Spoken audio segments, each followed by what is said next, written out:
Un plaisir pour moi, mesdames et messieurs, de vous présenter ce fait du jour qui a été réalisé par Iwatch Web TV.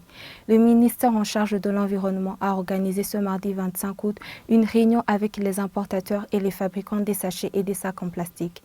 Les importateurs des sacs et des sachets en plastique disent qu'ils sont conscients du danger des produits non biodégradables. Ils affirment qu'ils vont trouver une autre alternative.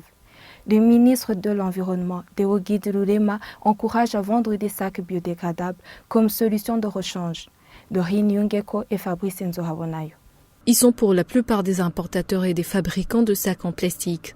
Ils ont répondu présent à l'invitation du ministre de l'Environnement, Deogui Lurema, pour évoquer la fin de l'importation et fabrication des sacs, sachets et bouteilles en plastique. Le ministre Lurema leur demande de penser au-delà de leurs intérêts pour le bien de l'environnement.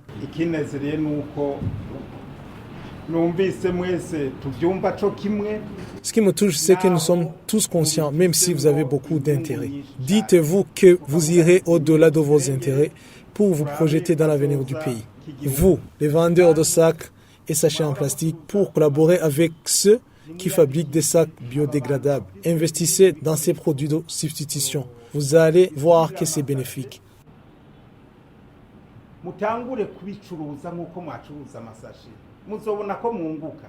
Les intervenants disent qu'ils sont conscients du danger de vendre les sacs et sachets en plastique. Pour eux, les produits emballés dans des sachets en plastique devraient également être bannis. Je suis dans le domaine de la blanchisserie. Nous n'avons pas encore vu de sacs biodégradables qui pourraient remplacer les sacs en plastique sur le marché burundais. Mais nous importons ceux qui ont une validité d'une année.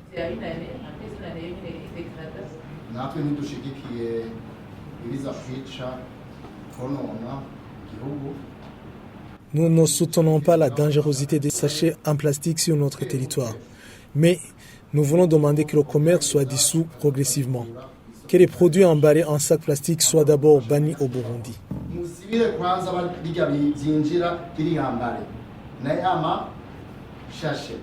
Le ministre de l'Environnement dénonce aussi les agents de l'EBR impliqués dans la fraude des sachets et sacs en plastique.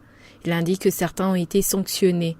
Le ministre Lurema leur a donné 2 semaines pour qu'ils présentent les défis qu'ils rencontrent au directeur général de l'Environnement. C'est dans le cadre de préparer un projet de loi sur la vente des produits en plastique.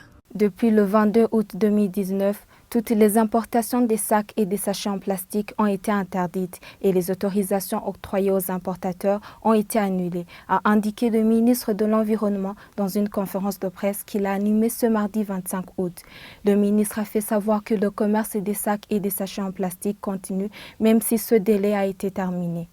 Période de 11 mois, août 2018 au juillet 2019, d'après la mise en application du décret, on a constaté que les importations, après la mise en œuvre du décret, étaient très importantes et impressionnantes.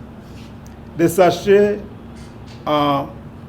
et sacs en plastique ont été introduits à un pourcentage de 13 172%.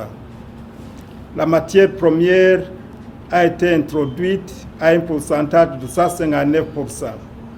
Les bouteilles en plastique ont été introduites à un niveau de 24%.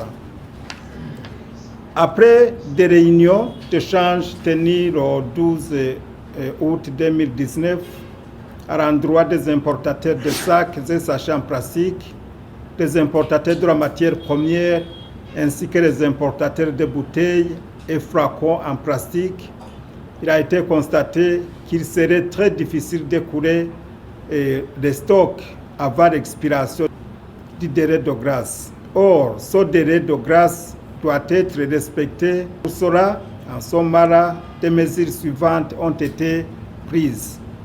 À partir du jeudi 22 août 2019, toutes les importations de sacs et sachets en polymère et non biodégradables et de la matière première servant à fabriquer ces derniers ont été interdites et toutes les autorisations déjà octroyées à cet effet ont été annulées. Jean-Baptiste Simbo, environnementaliste, conseille les importateurs des sacs en plastique de se lancer dans le commerce des produits biodégradables tout en considérant le pouvoir d'achat des Burundais. Je ne dirais pas que la population est intransigeante. Plutôt, il y a le pouvoir d'achat. Le pouvoir d'achat parce qu'actuellement, il y a des entrepreneurs qui ont investi dans le domaine en fait, de fabrication des sachets à base de matières biodégradables. Mais quand même, ces emballages coûtent relativement cher par rapport aux sachets et aux autres emballages en plastique que la population avait l'habitude d'utiliser. C'est ce pouvoir d'achat-là qui ne permet pas à toute la population du Burundi d'avoir accès à ces emballages biodégradables. La recommandation que nous avons toujours adressée au gouvernement, c'est une recommandation qui est, du moins, la subvention.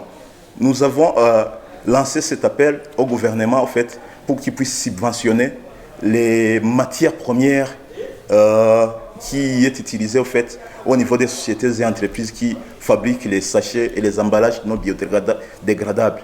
C'est par ici que nous bouclons ce fait du jour. À bientôt.